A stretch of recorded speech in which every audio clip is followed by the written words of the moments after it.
And now I'm very pleased to be able to introduce our speaker this morning. Blake Rear has recently taken on the position and responsibility of becoming one of our Geauga County Commissioners.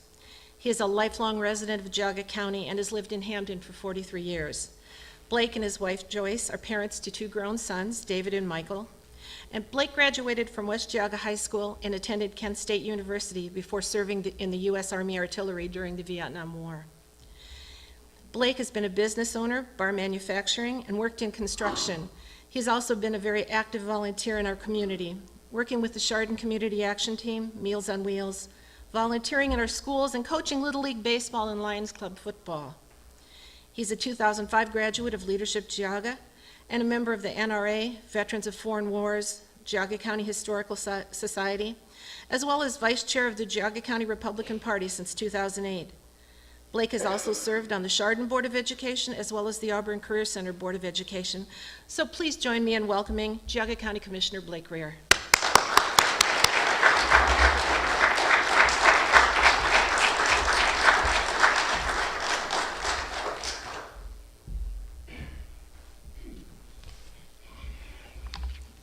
Thank you.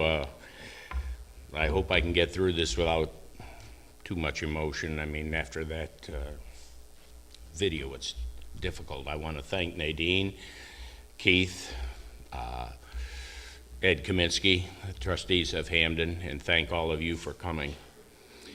It is a great honor to be asked to speak on Memorial Day. Memorial Day actually began as Decoration Day, so named by Henry C. Wells shortly after the end of the Civil War. The day was officially proclaimed on May 5th, 1868, by General John Logan, National Commander of the Grand Army of the Republic, which also is the GAR Highway. After World War I, it was expanded to honor Americans who died fighting in any conflict. In 1967, the name was changed from Decoration Day to Memorial Day. Originally observed on May 30th, the holiday was moved in 1971 to the last Monday in May. The approximate number of Americans who gave their lives in various engagements: the Civil War, 620,000, World War I, 116,516, World War II, 403,399, the Korean conflict, 36,574. The Vietnam War, 58,220. Operation Desert Shield, Desert Storm, 293. Operation Iraqi Freedom, 4,466. Operation New Dawn, 66. Operation Enduring Freedom, 2,219. Facts are interesting, but more importance is why we celebrate Memorial Day. We honor these men and women who gave their lives in service to our country. We honor them for accepting the call of duty, their tenacity in fighting under horrific conditions, and their loyalty to their country and fellow service members.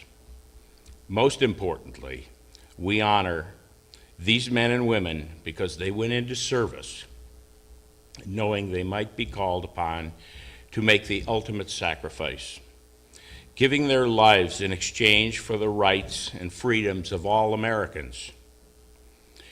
There are many ways to remember those who have died in combat. We can fly the American flag, we can attend parades, visit cemeteries and monuments, read the names of those who have died, wear poppies, patriotic clothing, have family celebrations, donate to families of soldiers who have lost their lives, and I'm sure there are many other ways. It is not enough to just remember. We need to honor these brave men and women. And I believe the best way to honor them is to take the freedoms, rights, and responsibilities these men and women have died for seriously.